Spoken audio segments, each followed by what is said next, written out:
my laptop. Who wants to So I was bored of maths. Go for it, Callum. I think Good. a couple of things. When I was in high school, I'm autistic, so when I was growing up, was very kind of insular, introvert, and my brain is very logical. So I like to know the sums, figuring out of things, figuring out systems. But my high school, being in Stoke-on-Trent, wasn't the best high school in the world, so I just got bored of it. Yeah. And then, obviously, going through that phase of 13, 14, you do have this kind of identity crisis of, oh my god, my body's changing, who am I, what's going on? And, also dealing with the fact, I got diagnosed at about 9 years old when I was autistic, so I was just kind of a bit like, I don't want to be this horrible person I think I am. So I got into, just performing as a way to try and get out. Through that, though, I very quickly found, well, actually, no, I'm finding out a hell of a lot more about myself, as well as how other people work as well. And that's pretty much why it's theatre about, learning about other people and how we connect, how we interact, and what we think about each other. Yeah. So that's kind of my path, really. Do you think for Kellyanne it helped you with your confidence? Yeah, I was always having difficulty with talking with other people. I don't know whether that was a confidence issue as such, but my struggle was having articulate conversations and be able to just talk to people. Although you are spot on in terms of coming into a very it's a very bold world, theatre, and when if you ever do want to go into professionally, you are asked to do some strange things at times, like be a lampshade and a tree, all the other adages. But I think there's no pressure in exploring stories. There's no pressure in finding out who you are, and how you work, and how you want to interact with other people as well. That's where I kind of gained my confidence, because you can't just say to anybody, be confident, but you can practice things that you enjoy and then get either better at them and have a more solid base for where you want to go, I suppose. Yeah.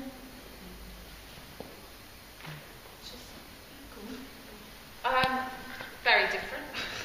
I actually started as a dancer. So I trained in ballet and contemporary and dance. I love dancing. That's always been a part of me, but for some reason I feel more confident on stage and more able to express myself, I suppose, through acting. And acting I kind of stumbled across through, it was an Amdram group, but they were performing at the Waterman's Art Centre in Brentford. And yes, Callum's sort of saying that he knows. I love it. Knows that place. I've been there for ages. But they were working with a West End director, and they were devising 2 plays, we split into 2 groups, and I ended up having a small role, but it really kind of ignited something in me. And then through that, met somebody who ended up working. She was actually doing TIE, so I did quite a bit of TIE back in the day, which is theatre and education. Yeah. And ended up auditioning for a company. It was just completely off the cuff, I think. Jill just rang me up and said, do you want to audition for this company? You want to act, So I was like, yeah, all right, cool, then. And just did it. And so that was in my early 20s. So yeah, it was about 23. And then that was it, really. I've kind of done it ever since-ish, kind of in and out. It's hard because obviously, I live in London, it's expensive, there are bills to pay. You just have to navigate as best you can, I suppose. But I guess it was through dancing and through performing that way. I like being expressive with my body, so yeah. And I've come to it a lot later. I'm 46, and I really enjoyed acting at school, and really enjoyed kind of devising comedy, and just found that I kind of lost myself in the fun of that. but chose to go and do art and graphic design, and followed a career in that really, and in filmmaking because of that for like 20 years or something. So it wasn't until I kind of got back in that I was doing a course in creativity. I was in a personal development course, and realised that what I was missing was that form of kind of being in the zone, I suppose, and that I hadn't done it for ages, and I really wanted to, and I really missed it, and it felt like it was a kind of major part of my self-expression that I wasn't doing. So I went and joined the Courtyard, the local Courtyard's Adult Theatre Skills, which was a course they had on at the time. It was just a weekly thing. And through that, the director of that workshop said, "Faye, if you want to go and sort of take this further, then you should reignite a company called Foreplay Theatre Company, which was for people who had either just graduated or were interested in getting into the industry and wanted to run their own company, putting on their own exactly what they wanted to do." So it was 4 people at a time, and so we sort of reignited that, and I had about 6 years of putting on the plays that we wanted to put on. It was a sort of what do you mean? It was a kind of a profit share. But what that means is you don't make any money out of it generally, but it sort of pays for itself, and you are doing what you want to do. So yeah, there was always a sort of there was a job running alongside that. And then what that sort of led to was I did some work with TIFF, again on a kind of community level, and then she and I sort of got working together a couple of years ago when there was a competition at the Courtyard, new writing competition at the Courtyard, and a piece that really impressed the panels that somebody had written was a solo piece. And because I'd been working at the Courtyard and knew people, or working, doing stuff with Foreplay there, people knew me and asked me if I wanted to take on this solo piece. So I asked Tiff, who comes from Malvern, has got a theatre company in Malvern, to help me to direct that for me. And after doing that, just one-off piece, we got some funding for it to take it on tour. And that was a couple of years ago. And so that really sort of started the sort of me as being able to call myself a professional actor, and I've been sort of just doing little bits and pieces, and since then, and now doing this with Tiff again for the reaction. So yeah, that's me. And I'm rubbish at talking. You're not. Rubbish at it. But in terms of what made me want to become a director, I also like performing, but for some reason, I don't know if it's I prefer the directing, it's just I've always done it.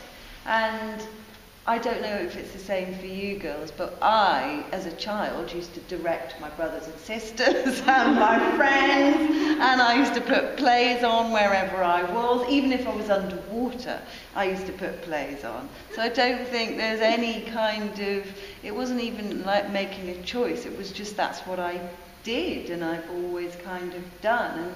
And I'm fortunate enough now, it isn't ever really fortune. The thing is, I think it's tenacity. You have to be incredibly tenacious in the theatre world, and we do make our own luck, don't we, so to speak. So now Reaction Theatre Makers managed to get Arts Council funding, not all the time.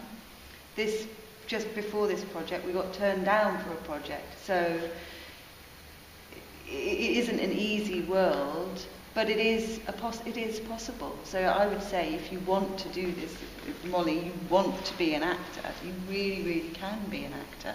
Yeah. That's, I think, and you just have to believe that and be tenacious. Yeah. Yeah. So that could be one of the qualities for their list of desirable I qualities think of a it's one freelancer, of the which most is important qualities. yeah, Yeah. yeah. Adaptable, because you're going to be thrown into not only any situation, within the first 2 days of being, because I'm completely new to this team, where these guys have worked with each other before, and it's not a completely different way of working, but I'm still trying to find out the way that the tip works. And I've noticed a couple of things today where I'm like, right, okay, I need to use that as a base when I'm working with TIFF. I need to up my skill set this way.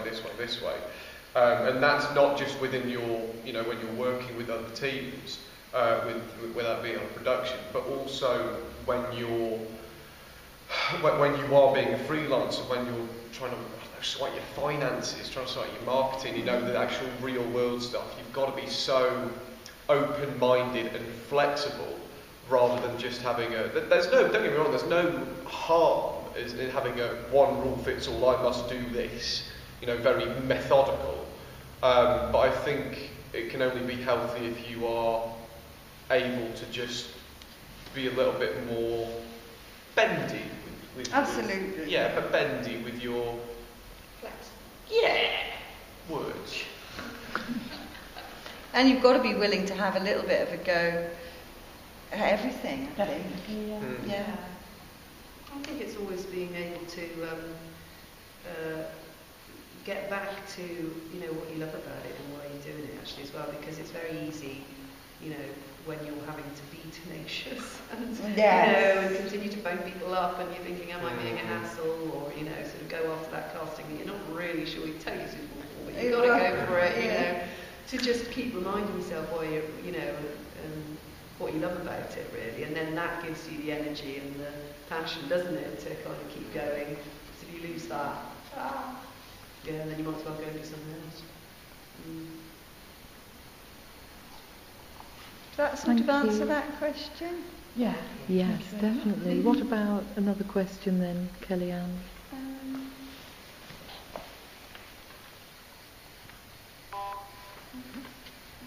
Sorry. I don't think we've really maybe not touched on training, which might be quite a useful thing to find out. Yeah, that's the second question. The sort of training that people would undergo. What training did you carry out? So when did you go university or drama college? I went to university in London called Goldsmiths University, and I studied drama and theatre arts. And actually, as part of my course, I studied in Amsterdam for a few months on an Erasmus scheme. I don't know if you know those schemes. And in Amsterdam, I studied theatre science, would you believe? But in Amsterdam, I discovered a style of theatre that really suited me. So I would say that was the most formative part of my university. How long was that? Was it one of these 3 months? Yeah. 4 months, I think it was. But I just loved that European style of theatre. So I studied at Goldsmiths and Amsterdam. I did a bit of both. So I did 3 years at Derby Theatre, which is owned by the university. So it was technically a university course, but it was essentially, working in a theatre for 3 years around professional actors, seeing a load of different other productions, and just getting that real beneficial kind of. It wasn't a repertory feel, but working in a theatre just gives you that extra dynamic of your training, where you're in the environment, you get what it's like. After that, I then went to the National Youth Theatre, which I'm still part of, but don't really do that much because I'm working, busy. You're young. NYT stands until you're 25, so I've got 3 months left. No, 2 months. Oh God. And I also did a couple of years at what is known as the Actors Class, which is based in Shoreditch. and I sing its praises so highly. It is incredible. The only thing I would say is that, fair enough, once you do these, 3 years, set amount of time of training, it doesn't stop there. You never stop training. I literally, like last week, I did a couple of workshops just to, it may not have been acting specifically, but, business skills, just keeping, one of my lecturers at Derby said, you've always got to keep the muscles working. It's like, if you don't go to the gym, you're going to be very, very, unfit. It's the same with acting and performing as well. You've got to find ways to keep yourself active fit. Oh, and I just, to add to that, any time I'm working on a new piece with a new cast, I always have a look at my notes on directing, and I always have a read of that, which is a beautiful little book, and I every time find it helpful, and I don't think I'll ever stop dipping into that book when I'm directing a new piece. Well, so my kind of degree was in art and graphics, and I suppose I've kind of done a bit of a DIY of training. I went and did a 10-week course in London, London School of Acting, and I went off to some residentials in Aberystwyth when they had the Centre for Performance Research there. This was going back a few years, probably 10 years. But we had some amazing masterclasses with people from, specialists from around the world, and so I sort of picked up stuff. So, I kind of put stuff together. It's a bit, people talk about continuing professional development, and I suppose that's how I've been kind of working it really, and on the job then as well, I learned absolutely masses from Tiff in the last production that we did together. So, I've just been picking it up along the way. Mm-hmm. Yeah, and as I mentioned earlier on, so I trained as a dancer, so so that was from we used to be early. You trained in a lovely school though, didn't you? Tring, Arts Educational Tring, and then Rhondda I trained at, but a long time ago. Definitely a long time ago. And then when I basically, my training was doing the job, so my first job was TIE. I think TIE is very important, theatre and education, very important. It does teach you a hell of a lot. And it's really enjoyable as well, so I had some great times doing that. So TIE, and then kind of went on from there, and like Callum and Faye were saying, it's you always have to keep going. So doing the classes, doing the workshops, kind of like on a week by week basis and stuff, learning on the job.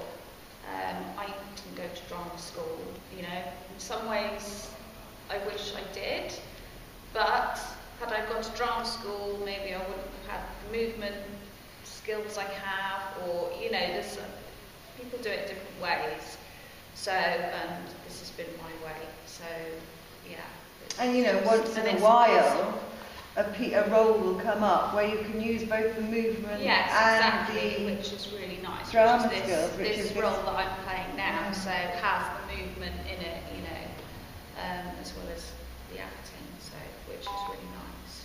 So I'm able to use the two together. So that's nice.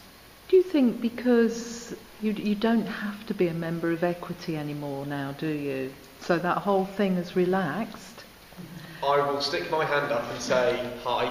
I'm actually part of Equity's Young Members Committee as well. Right. So no. Earlier, what I think what you're referring to is what was known as the closed shop, where you had to be a member of Equity to either get training or to get a job. Now that closed shop is no longer effective. However, yes, you're right, you don't technically have to be a member of Equity. Please God do though. Not just because I'm being biased, because I've got the Equity hat on, but the benefits you get are incredible. First of all, we're in an industry where not just because of what else is happening in the world. I saw an article on the stage actually this morning saying I think we're going to lose about £450 million a year in the arts funding because of Brexit, thanks, whatever. You know, we live in a very, very uncertain industry a lot of time because we don't know when the next paycheck's coming. Fair enough, we're employed now, but what is it, after June, that's pretty much it, unless this tour gets accepted, you know, whatever. So we have to think, okay, so how are we going to protect ourselves? How are we going to make sure that we're not only, you know, making sure we get the money in, but when we're on the job, we know if there is an issue with anything, not only we can talk to Tim or anything, but if anything, God forbid, does happen, there's someone else that we can talk to. On top of that, if I take you know your own name, they might be. What's your last name, Molly? Very quick. Mine? Yeah. Leary. Leary. There could be another Molly Leary in equity at the moment, which means that you wouldn't be able to use your name. So No. you'd have to come up with a new name for you to, you know, your trademark, as it were. Yeah. You get £10 million public liability insurance, which means, God forbid, I, through my lack of movement skills, end up kicking Gemma in the head, and she sues. I'm insured, I'm covered, as well as the access to training workshops, all the ones I've just spoken about. You know, if you do want any other information, I'm happy to send you links and whatever. Where you're right, technically you don't have to be, but my God, you'd be hard pressed if you weren't. Yeah, I mean, Does it cost less for young members? You can be a student member. You can be a student member for 18 quid a year. Oh, right. 18 quid a year. yeah. And that is students. I don't know if they've changed the rules recently because they did have a review. Student members, 18 quid a year. And if you can show that you are on an accredited course, and that doesn't mean just RAD or drama school, like if you're just going into a university, but you're doing a degree or training of some form, then you can become a student member, which has you don't get the insurance over your head, but when you're training, you do have some form of insurance. I think it's £2 million. From there you get graduate membership, which is half the rate of full membership but with all the benefits, just as a kind of gateway into helping you into, it's about 128 actually. Well, actually it depends on how you earn, it depends on what you earn. It depends on what you earn. If you earn under a certain amount, which is 15,000, the base rate, the least you'll ever pay, is about 128 a year. But you can do that literally. I do mine quarterly, so I pay 30 quid every 3 months or something like that. Sounds like it's worth it. It is worth it, not just because it's equity and but you've got people who are able to give you advice, not only just legally, but we've just employed actually a mental health and well-being and kind of bullying member of staff, not bully people, of course, but anti-bullying member of staff. Do your job. So you know, someone who is there to just kind of help members through any tough times, because as you may or may not know, there's been a bit of a public firestorm recently. So that's why he's in place. You know, when I said about equity, I would always encourage people to join a union. Mm-hmm. I mean, I was a musician, I was in the MU for years, because I think it's nice to have a union behind you. But it's more about the routes that you would now consider taking into a performing arts type of career. They could be more informal, that's what I'm saying, because in the olden days, you had to go to drama school. In a sense, if you wanted to be an actor, you had to go to drama school, and then you had to you'd end up working as a Butlins redcoat or something to try and get your card. And there was certain ways of doing it, whereas now we have lots of different pathways into similar careers. None of them are particularly formal. And possibly it's because that whole sort of how am I going to get my equity card thing has fallen away. I mean, I'm glad equity is now more accessible. Yeah. I think that can only be a good thing for the industry. Yeah, I think it is as well. It does have its drawbacks if we're trying to get a campaign going with a difficult sector or employer, and there are murmurings against that, and there will always be arguments for and against and whatever. But I do just want to pick up on the point that you make, and I was going to make it earlier, so thank you for a great segue. Yeah. You're right. There is so many options for you to train, whether that be a formalised 3 years at drama school, an MA later on, a foundation course, a university course, 10 weeks training on the job, whatever.